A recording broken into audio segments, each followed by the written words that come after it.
Welcome to the Wayward Sunday service, the show where we poorly discuss the universe, spirituality, and the ways we cope with having to exist every day. Please don't assume that anything you hear here is good advice, medical guidance, or in any way, shape, or form authority on any subject discussed herein. We are simply two dumb people talking about things we think are important so that you, the listener, can hopefully feel a little more understood, or at the very least feel better about yourself because of how ridiculous we are. Thank you, find a comfy seat, and enjoy the show. Alright, welcome back to the Wayward Sunday service, Episode 2.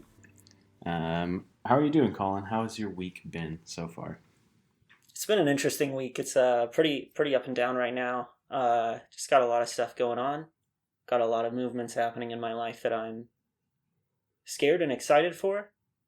But as those things move forward, everything seems to work out. Luckily, I know that's not the way it is for everyone, but for me, that's how it's seeming right now. What about you, man? It's been good. I had a very long week this week. Just a lot going on outside of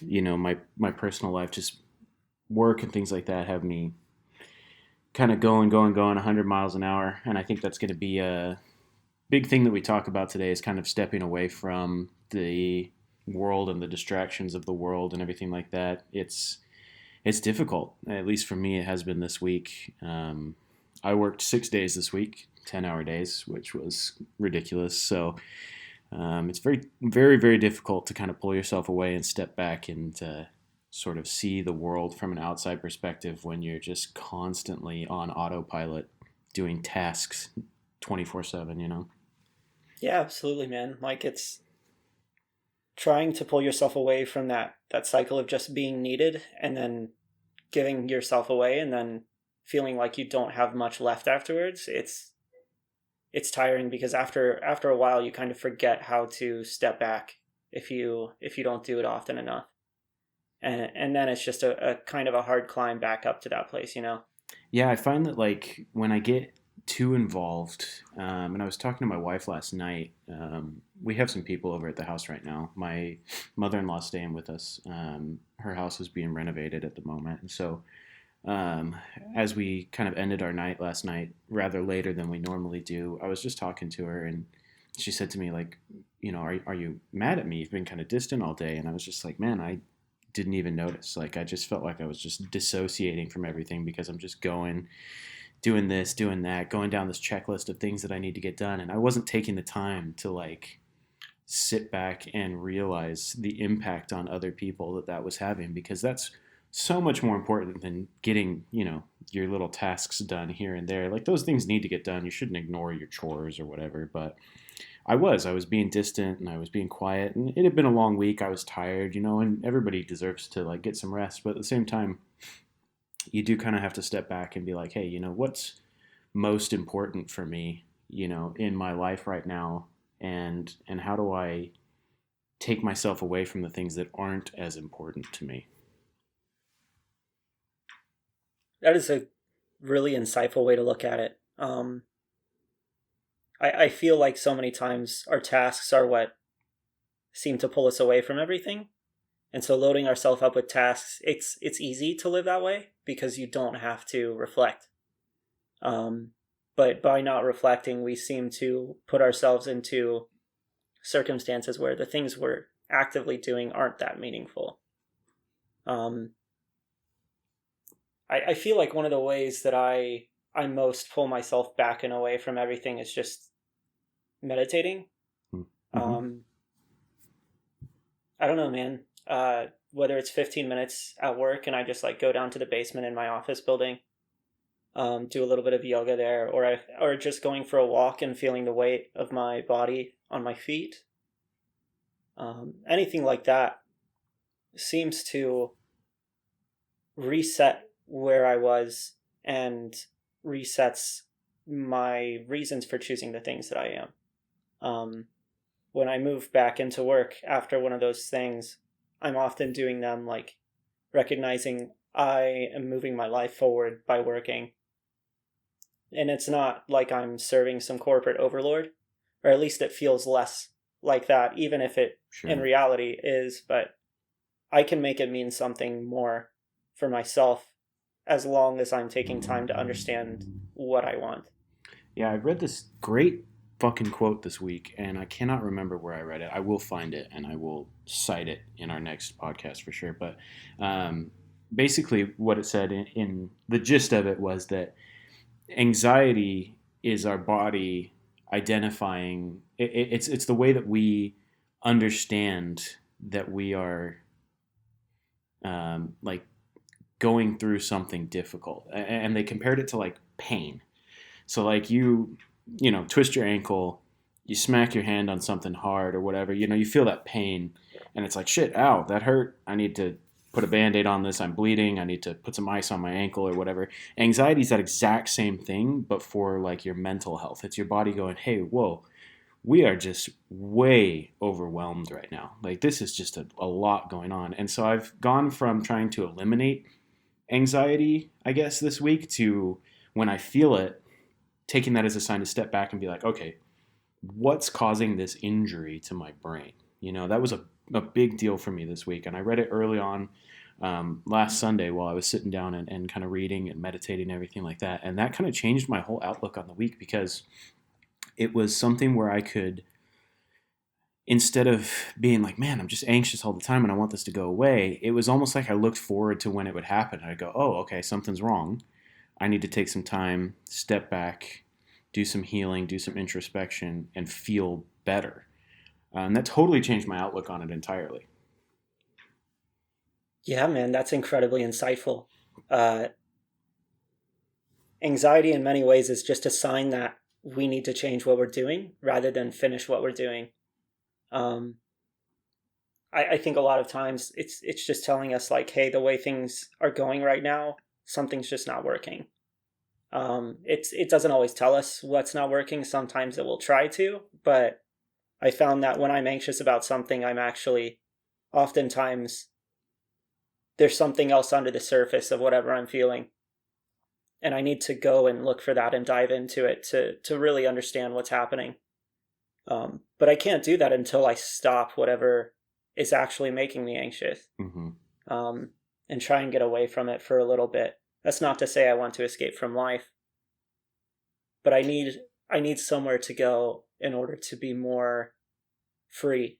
Oh, yeah. I mean, like Um, leaning into anxiety and just letting it take over is like putting your hand on a hot stove and then complaining that the stove is hot and not taking your hand off. Like, it's not escaping from life. It's just not being dumb, you know, like you can't it's just accepting keep the hurting realities. yourself. Yeah, like just saying, "Oh shit, that's not great. That hurts. I need to take this off. I need to go run it under some warm water for a bit, and then I'll be back and figure out why this fucking stove is on when I leaned on it." You know, that's just something I've been trying to like study and kind of be more intentional about my actions this week. Is like just taking the time to sit down and carve out some time for myself because I know it'll help the other people that are around me. And I think that has kind of become my sort of religious practice. I mean, when you and I were practicing religion and organized religion, there's always like, you know, you go to church on Sunday, you study your scriptures every day for a certain amount of time, and leaving that kind of left a little bit of a hole for me. It may not have done the same for you, but it's kind of taken the place of that time for me where I can take the time to study myself and my feelings and my existence rather than just some arbitrary media that I was told I needed to study so that I could get to heaven or whatever it may be. And I think that's really important to have that sort of practice and that sort of routine because if you don't, you know, you're just kind of allowing life to wash over you. You're not really taking control and being in control. And it can just lead to more and more anxiety, in my opinion, at least. Yeah, man, absolutely. I remember learning this while I was on the mission, and once I kind of got hold of this idea, it really uh, never left. But it was this realization that all of this study that I was doing, reading scriptures or whatever, going to church, whatever, all the things that I was getting out of it were things that I already knew on some level.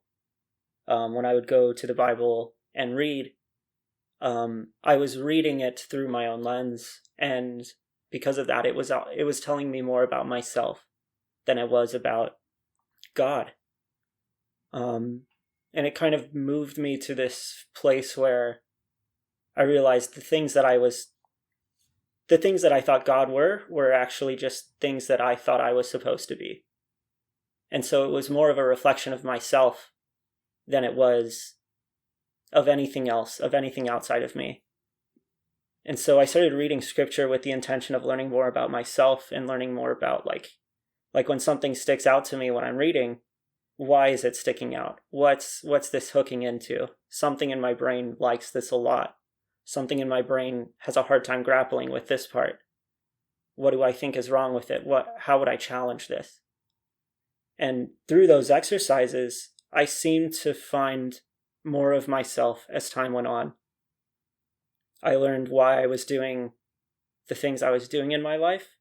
And this is not an overnight thing, right? Like, we are very rich and complicated beings. And at any given time, we could be feeling any combination or myriad of feelings, having many different types of thoughts, and going through any number of circumstances.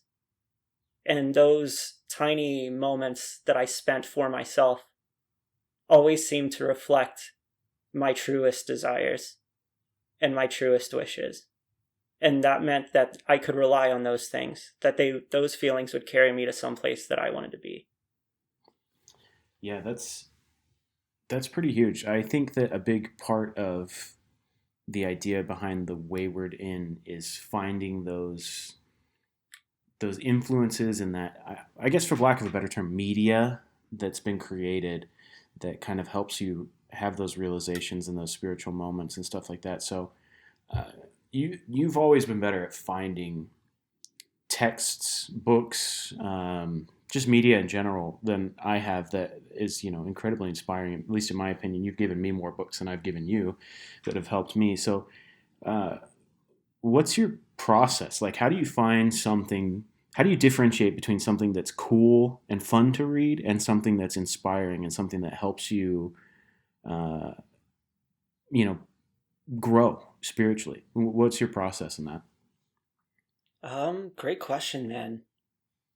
Um, Oftentimes when I'm looking for something new, I'm always wasting my time on YouTube, man. Like watching Smash Bros. Melee content or some other video game content.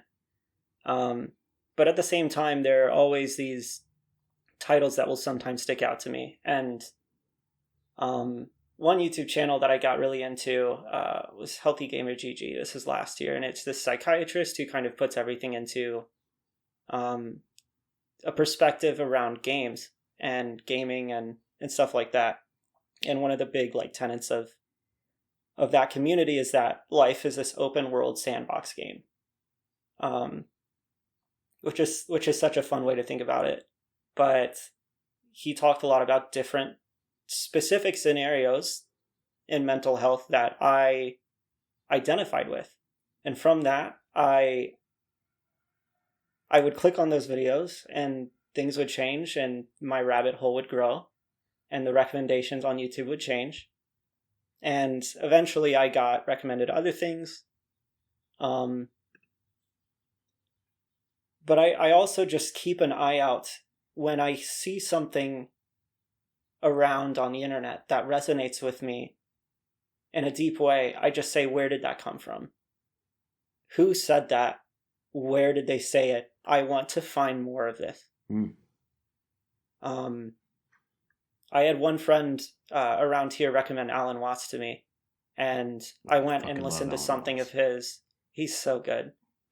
I went and listened to something of his, and I was like, "This is exactly what I need right now." Another friend of mine, I had given some materials to go on a journey, and they later gave me some of the stuff they listened to while they were on their journey. And I listened to that and I was like, this is exactly what I needed too. Um, and I remember sending you that podcast. I don't remember who it was exactly, but it was talking about Mara and the way we need to invite Yes. the things that we're afraid of to tea rather than avoiding them. Right. I just listen. That's really what it is. I listen, and when something hits, I just go. And I don't know. I think having this open search for things that drive my curiosity has pulled me into a lot of different directions that I wouldn't have expected when I started looking for religious texts. But I just keep finding them because I keep wanting to find them. That's really what it is. I just want to find them, and that motivates me on some level. That's super cool. I think like I love the idea that you found some of this like spiritual material from a channel that just talks about gaming. I mean, I love that that has led you somewhere because like I think that a lot of people, myself included, get a little bit overwhelmed listening to or reading or whatever, consuming religious media in general because it's just so intense and it's so deep and so spiritual that sometimes it's better to just have like regular everyday things lead you to some sort of realization, and it's much less intimidating, I think, because like I do play a lot of games as well. So does my wife. That's kind of our out at the end of the night. We'll turn in, we'll get in bed, and we'll play some video games together and stuff like that. That's just something we like to do together to have our bonding time and kind of de-stress. And a lot of times I tell myself, oh, this is kind of a waste of time because I'm not doing anything productive, but it's not. There's a lot that you can learn from any kind of media. You could just be sitting there playing fucking Left 4 Dead, and it may just trigger some sort of interesting thought that you have, and you think to yourself, oh, I gotta look that up. I gotta study more about that idea. And I think for the layman, for someone like you and me, that's kind of a big deal because you can listen to Alan Watts, you can listen to big name religious leaders all day long, but at the end of the day, sometimes you need something a little more lighthearted, a little more fun. Someone I've been listening to a lot lately is the Duncan Trussell podcast, the Family Hour. He's fucking hilarious. I love him, and it's not deep spiritual stuff. He's just kind of a guy who likes to talk about trippy things and trippy experiences, and it doesn't have to be some big life-changing experience every time. It's just something that leads you to think a little bit harder, to just be a little bit more alive, a little bit more aware instead of just blanking out. And I think that's the kind of media that I seek after, is something that kind of like turn my brain on rather than turning it off. And there's plenty of times where you do want to just take a break and turn your brain off, and there's nothing wrong with that at all. But something where I can sit down and go, man, that was great. I really enjoyed that. Even if it's a piece of music or whatever, as long as you're getting something out of it and growing spiritually and feeling invigorated after you're done, it's like exercise for your brain. Absolutely, man. I think it was the text Serpents of Wisdom that I sent you once that shared this idea of if you're seeking for something, you'll always find it. There was a movie, a cartoon called The Point. I don't remember when it was released, but it was narrated by Ringo Starr. But in it, there's this character called the Rockman. And this guy is obviously like stoned. That's the implication of this character. And the main character, Oblio, keeps talking to him about like the pointless forest that he's wandering through and where he is and what's the point of everything. And Rockman, well, Oblio tells him what he's seeing, and Rockman says, well, you see what you want to see. And that tiny quote has stuck with me for a very long time. I often ask myself, like, what do I want to see today? What do I want to see happen? What do I want to see in myself? What do I want to see in others? And I often ask, like, is what I'm consuming helping me see that? I have completely stopped following pretty much any news because I realized that when I was listening to it, it wasn't just that I was being informed. I was being informed by someone else's design, by someone else's purpose.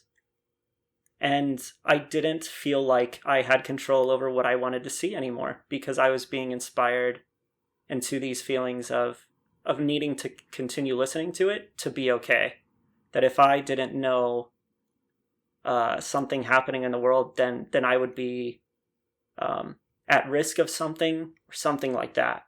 Yeah. When in reality, like that's all just an illusion created for you by news. Right. You feel like if you miss something, like it's super important, and you get into this habit of listening or reading the news every day, and it's like, oh man, this is really important. I gotta read more about this.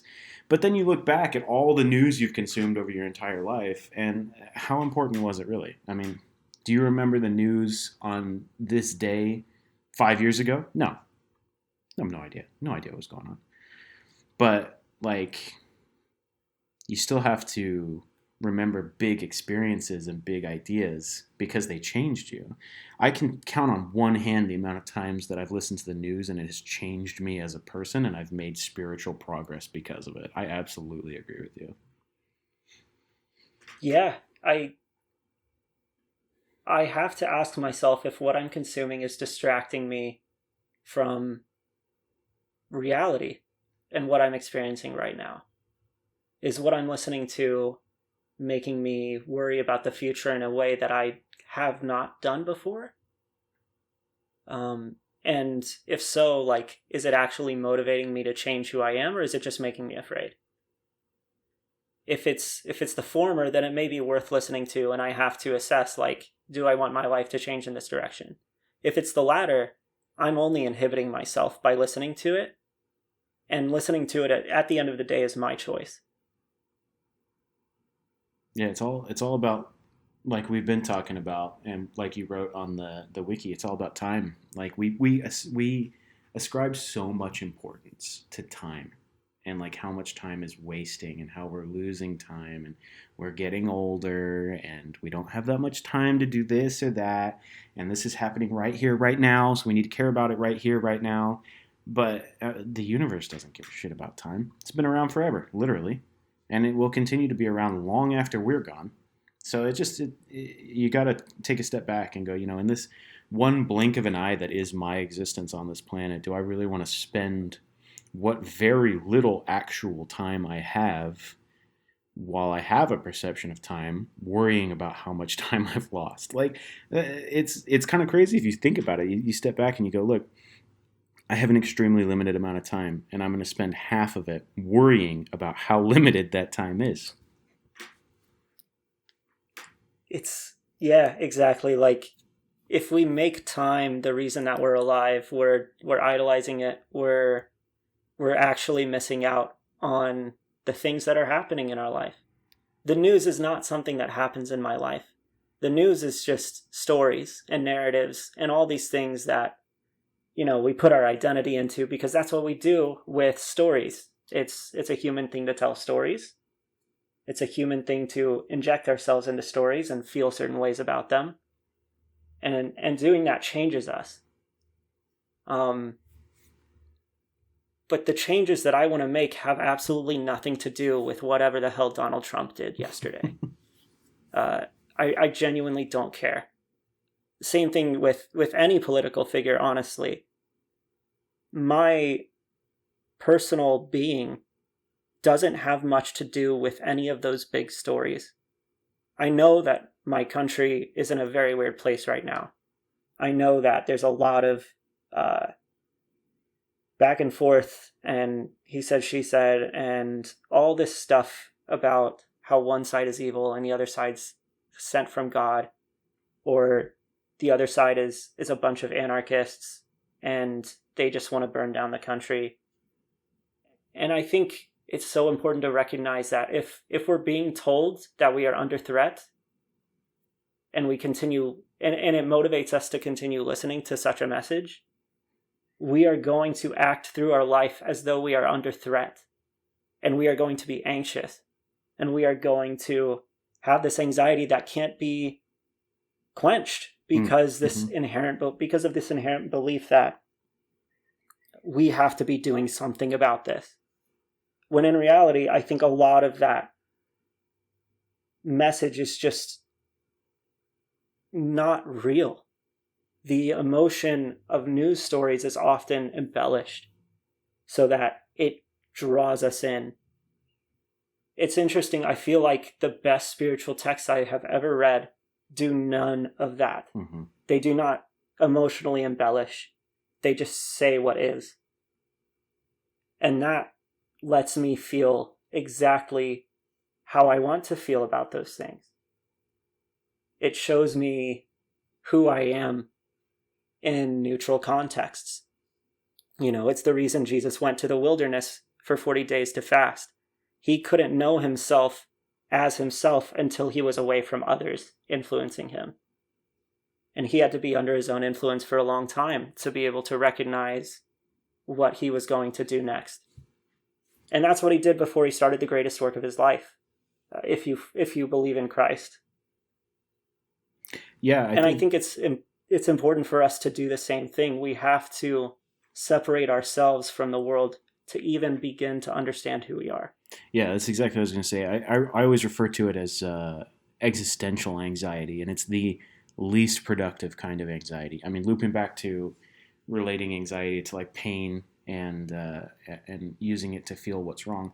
If you're anxious about something that is happening 100 miles away and has very little effect on your life overall, I mean, and that's not to say you shouldn't be politically active at all. There are things that affect our day-to-day lives that we need to be worried about and that we need to like think about, because at the end of the day, you still have to live in the world that you create here.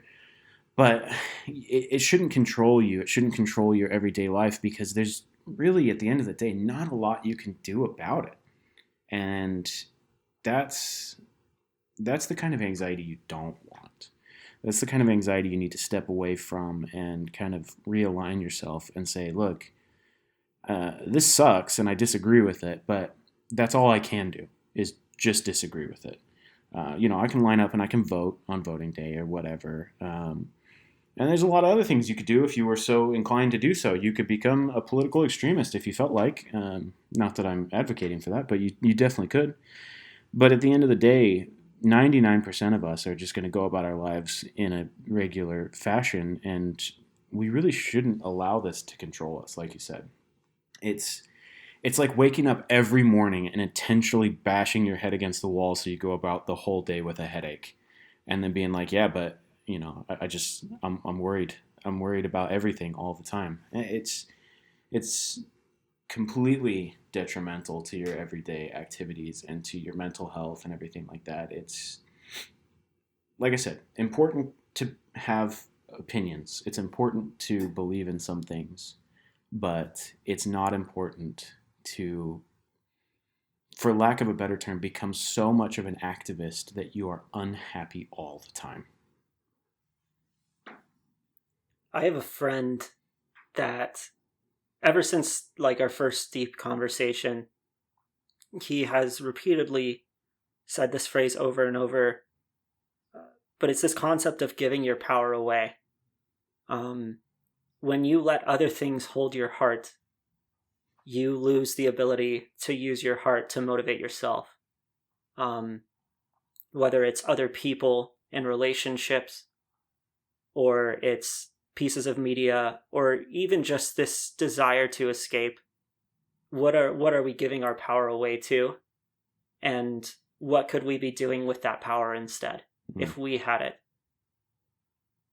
That has changed my outlook on many things, and it's made me realize that doing things just for myself isn't selfish. Because if I want to do the most meaningful things that I could possibly do, which for me are going to be naturally selfless, because on some level I am a selfless person. If I want to do the most of that, then I need the most of myself, and I need to give myself those things. Otherwise, when I go to give myself to the world, I'm empty. I Mm. have nothing for them. I have nothing left of myself because it's all been spent on this worrying, on this hate, on things that haven't made any impact. Yeah, I think taking that time to kind of like center yourself, and it sounds almost selfish to, and if I were a very active political person, I would probably say it's selfish to kind of distance yourself from these things. But at the end of the day, the only way you can help create the world around you is if you're happy, healthy, and a positive influence on everything. You know, putting more love into the universe than you're taking from it, I think, is something that I always try and focus myself on. And when you and I met, I was a very politically active person, extremely so. Um, and I think it made me kind of an asshole, you know, and I wasn't a bad person. I wasn't, you know, advocating for like the deaths of minorities or anything like that, but it still was just making me upset all the time when something didn't go the way that I wanted it to, or when something went the way that I wanted it to. I was very smug about it, and I knew that, but I thought that that was okay to be. You know, that's just always how I'd been raised, and friends that I'd had and everything. I'd always been very politically active. You know, voted the first time that I turned 18 and everything like that. Just really big active. And then I realized it was just kind of draining me, kind of taking me away from being productive in my own life and just carving out my piece of existence. And for lack of a better term or idea, kind of spiritually going off the grid. I love the idea of just having a cabin in the woods somewhere where I'm completely self sufficient. And I'll never do it because I am a total bitch for technology and media and everything like that. Like, I'll never escape the rat race, and I don't think it's necessary to do so at all. For some people, it's something they need to do, but it just isn't for me. But spiritually, that's where I want to be. Politically, that's where I want to be. I just want to carve out my own little space with my loved ones, my family, my friends, and just be happy and exist in that space. And so for me, a daily sort of affirmation or a daily practice is taking the time to look at my schedule for the day and think to myself, how are my activities today going to improve my life in the short term?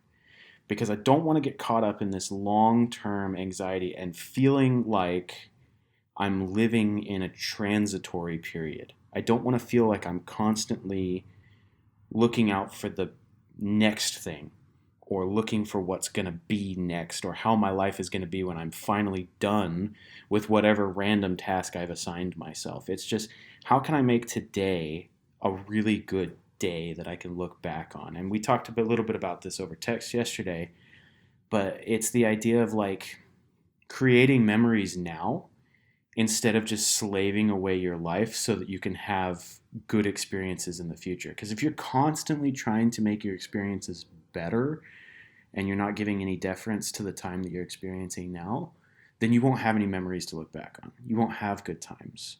A big one for me right now is we're kind of in the transition of purchasing and renovating our house. We're buying it from family, so we've been living here for a while.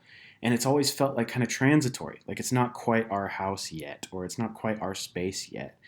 And it wasn't because of any big thing. It's just that I haven't taken the time to sit back and just be content with my space and the place that I am and the people that we are living here. You know, it's just, I'm always looking forward to the day where the walls are painted or the floors are ripped up and we've replaced them or whatever, some home improvement job that I've convinced myself is going to be the big thing. And finally, it feels like my house. But yesterday, I kind of had to sit back and be like, you know what? It's my house now. I'm living here. This is my space. And it's a good space. It's a happy space. And I need to start accepting it for what it is now. That is, man, what a beautiful thing to witness and realize and finally make peace with. Mm. one of my favorite memories at your home, and I share this because I think it's just so simple, but I remember it vividly, is putting up Christmas lights. Mm-hmm. When I visited you around Christmas time, your wife had asked you to put up the Christmas lights, and it was just like one of those chores. But I was like, "Fuck you! I'm gonna go up there." And we ended up having this beautiful time of, you ended up being on the phone for work, but you were holding the ladder and shit. And I was up there almost shitting my pants, putting the lights above your garage because it's really high up. And I remember just how exhilarating it was simply to put lights on a house with a friend. And I won't forget it because it was a new thing. I had never put lights up. You had those clips that were a bitch to work with, and I hate you for it. And it was just a beautiful time. It was. Even if, like, it didn't matter that being up that high was scary, because I knew that, like, what's the worst that's going to happen? Like, I'm sure I could come up with something very, very bad, but at the end of the day, many people have put lights up on their house for Christmas and everything's fine. So I'm just going to trust myself as a person, do this, and, like, feel what it's like to do it. Yeah, I feel like that's become kind of one of our mantras together. It's like, what's the worst thing that could happen? You could die. And that's just going to be a next cool experience, you know? Like, everyone here would be sad for sure, but you take that risk every time you step out of your house every day. You don't even have to step out of your house. Your fucking, carbon monoxide detectors could go out and you could die in your sleep. Who knows? It could end any time. And getting to be at peace with that and just, allowing fear to exist but not letting it control you, it does lead to those moments. And I mean, I'm glad it was you rather than me, because I am terrified of heights, much more so than you. But I would have done it. I would have done it either way. And we had a really good time. Like you said, my wife came out and we were chatting and kind of just shooting the shit and putting up lights. And by the time we were done, it was dark and we turned them on and the house looked beautiful. And that was definitely the start of me realizing that, like, this is not a place where we're just living for the time being. This is, a space where we're making memories and sharing time. And even having you there, you live halfway across the country, it was a place where you could call home for a period of time and be content and happy and healthy with us. And it was just a good time. It was really, really enlightening. I agree. It was much more than just putting Christmas lights up. It was one of those memories that you'll cherish forever. And that's the thing, man. Like, doing things for ourselves, even if it's, like, not just for ourselves, like, even if someone asks us to do it, we're doing it because on some level we want to.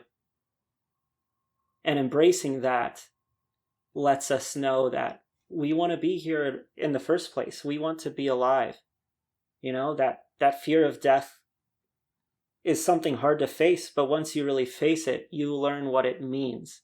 It means that some part of you feels like it's worth being here. Some part of you feels like you can make things better for yourself if you're in a bad place. And if you're in a good place, it just means that you have a love of life. Yeah, a big thing that's kind of taught that lesson to me, and this, is not too long ago, we ended up with a couple of puppies. We got one, and then we ended up adopting a second one, her sister from the same litter, because they couldn't find a home for her. And I never planned on having a dog, much less two. And I'm not that guy who's like, oh, dad didn't want to get a dog. That's I did agree. I was like, it would be fun to have a puppy. But they are a lot of work, especially small dogs and rescue dogs like we have. They're just a ton of work. And for a long time, it was exhausting to me to have to get up every day earlier than I wanted to take the dogs out, go to the bathroom, clean up after them, give them baths, clip their nails. Like, it's like having kids. And they're just a lot of work. And the problem is, it's like having kids that are too dumb to take care of themselves even as they grow up. Like, they just, like, they will never be able to be completely autonomous. And my attitude has changed from it being a chore and a burden to, man, this is why I get up every morning. Like, they love me. And they love you, and they love my wife, and they are just devoted. They, like, have no hatred whatsoever. They are the most pure, innocent spirits that I've ever had the chance to interact with. And it's something that keeps me going. I wake up every day early so I can take care of them and do the things that they need to do. And that gives me purpose. That gives me something to be happy about. And then every night we put them back to bed and they have this big old huge kennel that they sleep in. And it's so comforting to see them go in there and make themselves comfy and get in their little beds and everything like that, because they're completely happy. Their whole life is just perfect to them. And I aspire to that, honestly. Like, they have times where they're anxious or scared. It rains outside, the fireworks are going off or whatever, and it scares them. But at the end of the day, they're just incredibly loving. And that has been a huge deal for me. A lot of people have dogs. A lot of people know what I'm talking about. But there's a lot to be learned there from just taking care of somebody or something that has no autonomy whatsoever. They rely on you. And suddenly you realize that you're important whether you like it or not. It's you made some pretty profound statements there. One thought I was having while you were talking is that it's very much as though these dogs are like monks living in a monastery of your home.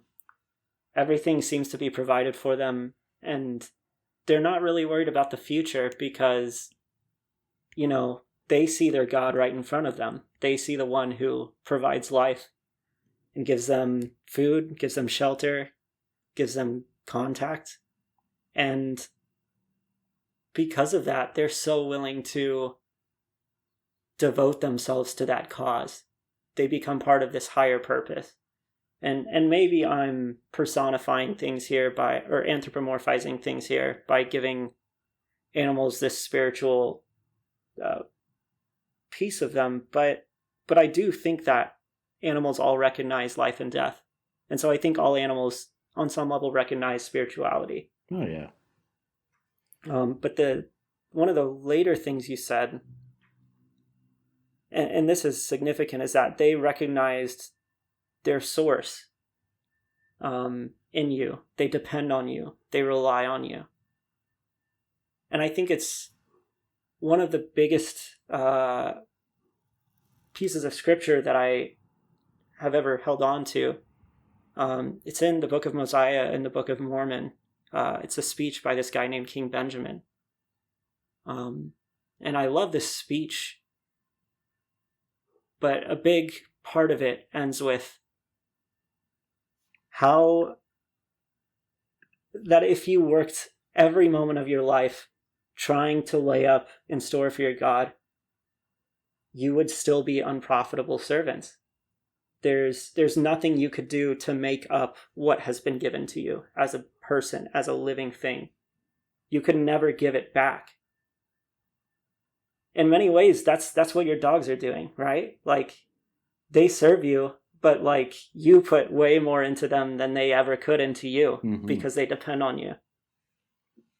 I think it's important for us to look in our lives for the ways that we are served and know that we're not expected to give back our whole selves to everything all the time.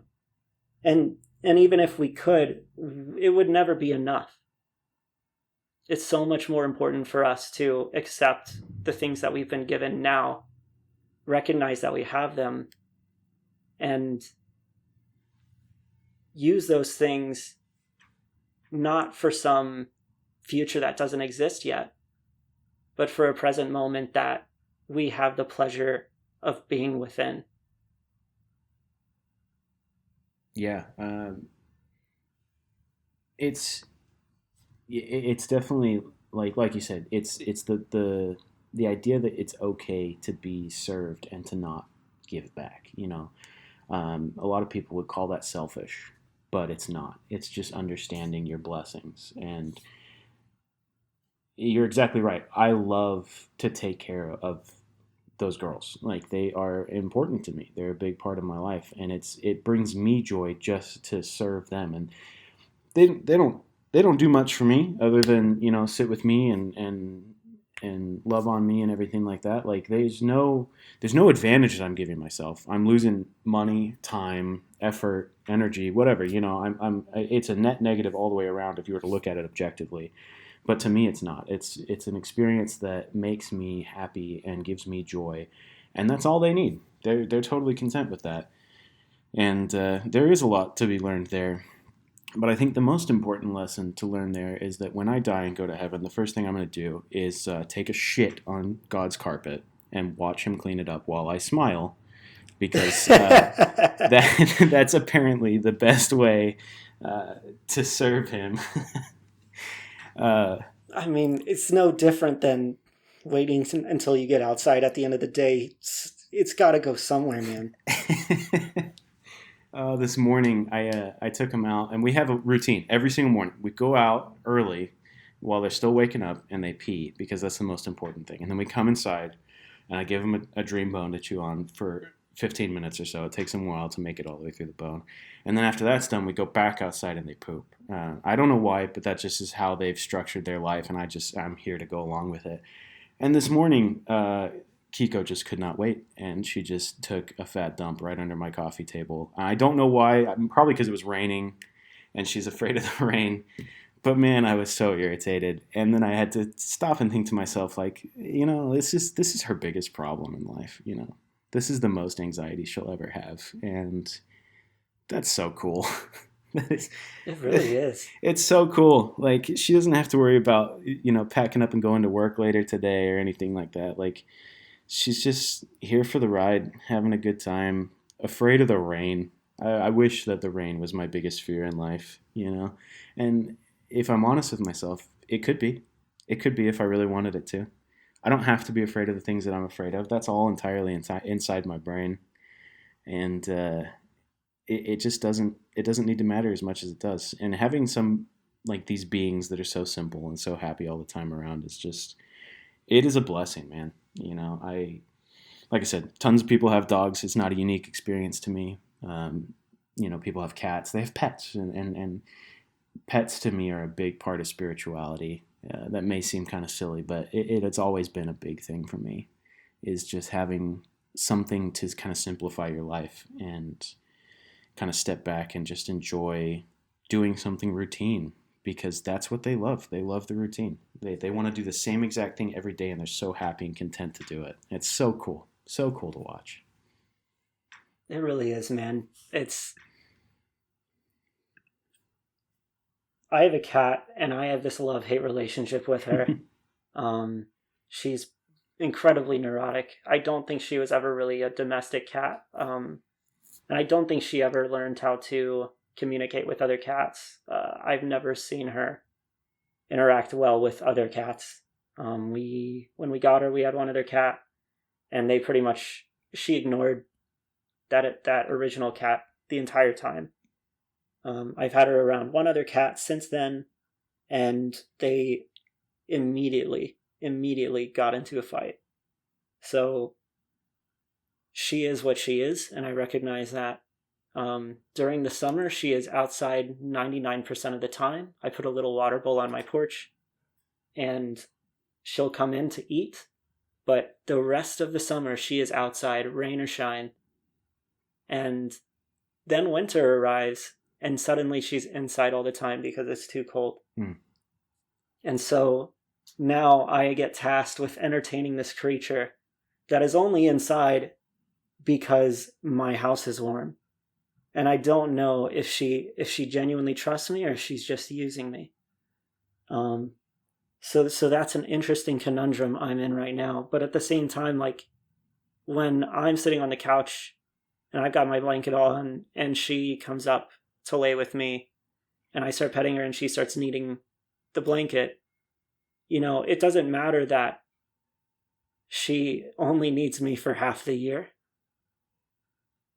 It doesn't matter that she is depending on me. It just matters that she's there and I'm there. And the thing that we're sharing isn't really us. It's this thing that's bigger than us. We're just sharing a moment on the couch. I'm watching some stupid YouTube video. She's having the time of her life. It's simple. You're right. It's just easy. Yep. And like you said, it doesn't matter. It doesn't matter if she's only there because your house is warm or whatever. You're still, you're helping each other. And that's what really matters. There's almost no such thing as being selfish or using someone when it's that simple of an existence. Like, between people, sure, there's toxic relationships and things like that. But when your whole relationship and your whole existence is just to keep each other safe and happy and warm and healthy, that there's no such thing as selfish. And I explain this to my wife all the time. My wife has pretty severe anxiety and depression, and she gets scared a lot of the time that things are uneven in our relationship or whatever it may be. And the fact of the matter is sometimes it is. Sometimes it's uneven. Sometimes I'm doing more. Sometimes she's doing more. It's never 50-50. That's just not how relationships work. But it's not selfish at all to just want to be safe and happy with this person or being or whatever that you love. That is, we're told that it's selfish, but it's definitely absolutely not. I mean, in the last year, we've had some pretty severe family events happen, some deaths, some tragedy, and my wife stopped working. We used to both work, both bring home a paycheck, both be responsible for our separate bills and everything like that. And she stopped working at my insistence to take some time to be with her family, take care of her family, and just kind of be better and grow mentally and be a little more taken care of with her mental health. And that really hurts her. That she feels terrible about it, even though I tell her all the time it's not a big deal. You'd do the same thing for me if I needed it. I totally understand. But she just really, really struggles with that idea that she's not contributing in the way that she considers useful, and she feels like it's selfish, but it's not. It's something where she needs the help that I'm able to provide, and I'm more than happy to do that. More than happy to be there and provide that help for the time being. And there may come a time where, God forbid, I lose my job and she's got to take care of us and bring home money to pay the bills and everything like that. Like, we just do it because we care, not because it's going to bring something to us or because we get something out of it. That's always been a big, big thing for me is I hate transactional relationships. I hate it.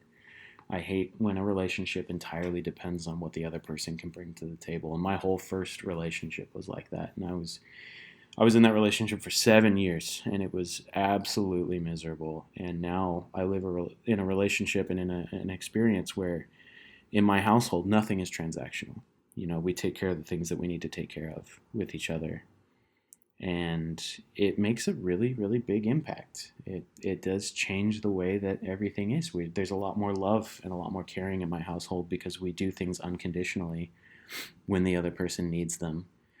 And there's a little bit of guilt on both sides, of course. You always feel guilty when someone's doing something for you, but I always have to go back to that relationship with the dogs. Like they can't do more than they do. And I can't do more than I do for my wife, and she can't do more than she does for me. We just live these lives and take care of each other as much as we can. Exactly, man. What you said about transactional relationships is so true too. And I know you and your wife talk about this, but I think one of the most important things in relationships in general is that regardless of the exchange rate, I'll say, like how much one is putting in or how much the other is putting in, both people are complete people, and both people are going to be a whole person. And when we view our relationship through the lens of what we have, and if our relationship is how much money we're making, then yeah, there's guilt about not having a job or something like that. But the truth is that a relationship is far more than that. It's far more than income or increase, I'll say. Mm-hmm. It's also just about that day-to-day being who you are and having the freedom to be that person, and knowing that you can be that person around someone else and they love you for that person. You don't have to pretend to be someone else. You don't have to decide who is going to do what because someone did this much and another person did this much. It reminds me of the concept of consecration, where everything is shared, not because you want to be on equal ground, but just because nothing's yours and only yours to begin with. And it takes two people to make that work. and it takes two people seeing the whole picture. Yeah, definitely. It's a lot deeper than we ascribe. I think sometimes in our relationships, and I think we kind of get caught up in this idea that you know the people around us are completely separate from us, and we tend to be more hurtful when we are being more selfish, like you said, when we look at somebody as a source of income, or uh, God forbid, a source of like sex or something like that. Like that's a pathway to a relationship where there's nothing good being provided. It's just always unhappy, and I think that's why I kind of have to look back at my relationship with my pets and the people who depend on me, because, like you said, not to deify myself or anything like that. I would never, but you know, there is a God, an entity, a universe, or something out there that is providing your entire experience for you and expects nothing in return. And I think that's kind of where I sort of fell away from organized religion. Is I was tired of being told that I was expected to do something in return. If this being that you're telling me is my creator is all powerful, then why the fuck does he need me to do things for him? That just doesn't seem right. I should want to contribute to the universe, to the human experience. I shouldn't be forced to do so out of some sense of paying back a debt I could never pay back. Being given the experience of life, being given the experience of existing is literally a debt you can never pay back. That alone, just having the ability to exist and to think and to experience joy and pleasure and pain and all these things, just to have experiences in general. Um, my going to church every Sunday and putting $5 in an envelope for tithing or whatever is not even going to come close. And I think that it's kind of silly to think that. If it's something that brings you closer to the God that you believe in and something that makes you feel good, then by all means, 100% go for it. Worship the way you want to worship. I'm not saying that it's stupid or silly or ridiculous, but for me personally, it is. It's not a good experience because just that anxiety of feeling like I need to contribute as much as I'm getting is detrimental to my everyday experience. Going all the way back to the beginning of our conversation, it just makes me feel worth less, not worthless, but worth less overall, because I can never live up to this all perfect being that is God. But if I regard it as a non-transactional relationship where the only thing I have to do is just be myself and enjoy my experience in my day-to-day life, then it's a totally different thing. It literally becomes the relationship I have with my dogs. They're so happy every day just to be able to get up in the morning and see me and just be by my side. We don't even have to do anything. We could just sit and they would be happy as could be. And just the funniest thing is that one of them, Muffin, her favorite word in the world is her own name. And I just find that so funny because I can sit there and just say her name over and over again. Her eyes will light up and her tail will start wagging. It's not my name, it's not hearing the name of the person that takes care of her or the person that dotes on her all day. It's hearing her own name being spoken by me. And I think that's a huge, very important religious concept, is like your favorite thing should be God's or the universe or whatever, the higher power's involvement in your life. Um, Worship means being thankful to me rather than, being self-destructive, I guess, sort of beating myself up for not being good enough. It's more of waking up every day and just being thankful that I get to experience that day, even if it's not a good one. I just get to have that experience. I get to be a part of it. And that's the real blessing, not so much waking up and, I paid my tithing last week and I got a check for $1,000 in the mail. God must love me. It's never been important to me. Just waking up and getting to experience every single day is the thing that we should be happy about. It's much more simple than I think we put words to. Absolutely, man. I think we just try to explain it because it feels so important, and trying to explain it makes us feel like we have a grapple on it. But the truth is, like, I don't know how anything's happening, but I love that it is. I don't know where my feelings come from, but I love that I get to feel them. I don't know where my thoughts and inspiration come from, but it's really fun to think. Even if it's a downward spiral, it's such an experience. And what I really want from life, more than anything else these days, is just to be alive.